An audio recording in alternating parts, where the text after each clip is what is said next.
If you enjoy our content, please subscribe so you never miss an update. Let's get right into this explainer, where we're breaking down one of the most absolutely heartbreaking and pivotal chapters in all of Wuxia literature. We're looking closely at a moment where a massive, tangled web of misunderstandings permanently alters the fates of our beloved heroes. It's essentially a masterclass in how a simple lack of communication can snowball into absolute disaster. It really makes you wonder, right? How does one single, seemingly normal conversation manage to completely destroy 3 lives? Well, we're going to map out the exact sequence of events that went down in Xiangyang City.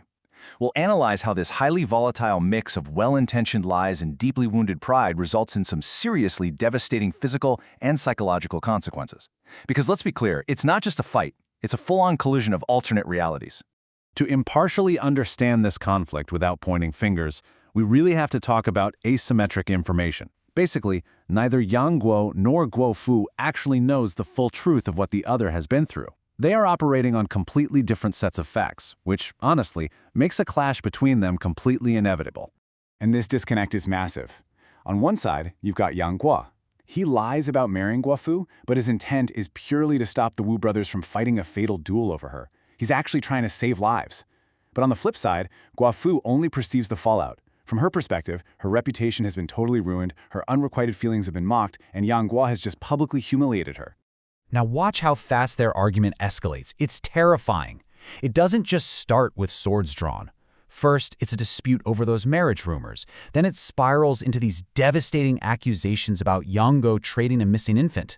Then, Guo Fu pulls out the lady sword just to openly mock Xiangyang's heartfelt words. And finally, she drops the ultimate bombshell, a truly vicious rumor about Xiangyang's purity.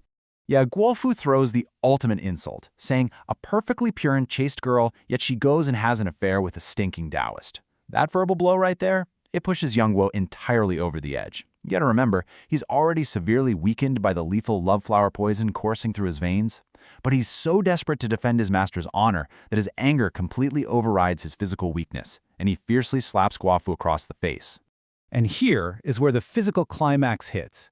Fueled by a spoiled upbringing and blinding, impulsive anger, Guo Fu grabs the gentleman's sword. Yang Guo tries to block it, but that sudden physical vulnerability from the poison, it prevents him from lifting his arm in time. This split-second failure culminates in the fatal, completely life-altering loss of his right arm. But as crazy as that is, the tragedy doesn't even stop there. While literal physical violence is erupting in the bedroom, a totally different kind of devastation is unfolding out in the garden. This parallel narrative centers entirely on Xiangyang, and it is just a profound psychological shattering.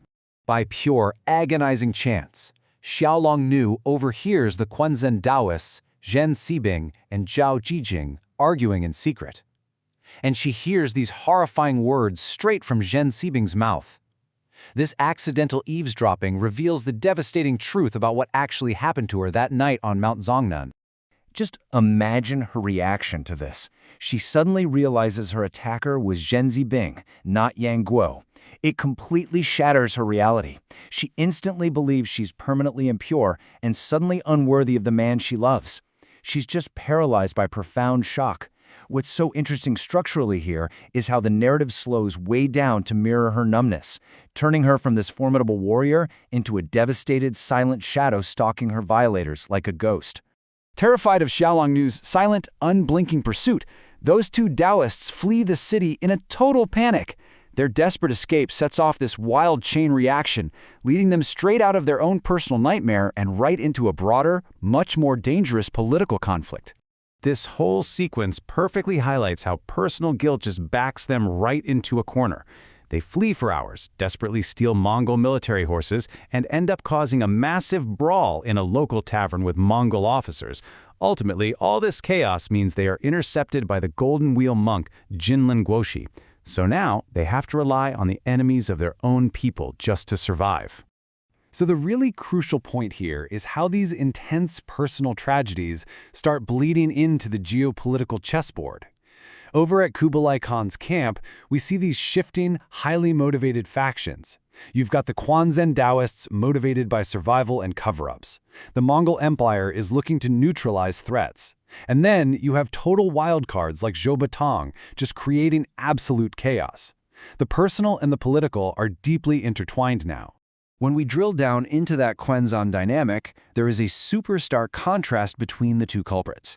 While Zhenzibing is completely consumed by suicidal guilt, he practically begs Xiaolongnu to kill him, Zhao Zijing takes the exact opposite path. He weaponizes the secret. He uses it to blackmail Zen and actively courts Mongol favor just to usurp the position of Quanzhen sect leader. And here is where we see Jinlin Guoxi's brilliant, incredibly opportunistic manipulation.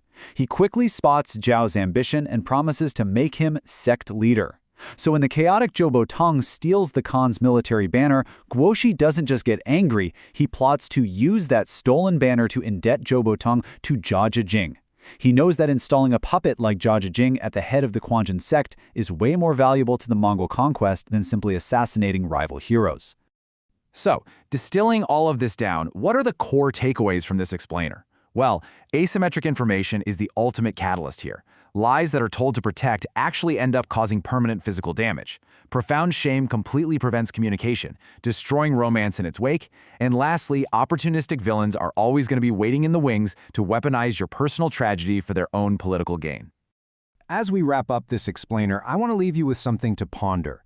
Could young Guo Fu and Xiaolongnu have ever actually avoided this bloody, heartbreaking clash? Or did their colliding truths, hidden secrets, and unyielding pride make this tragedy entirely inevitable from the very start? Thank you so much for joining me on this deep dive into the anatomy of a wuxia tragedy.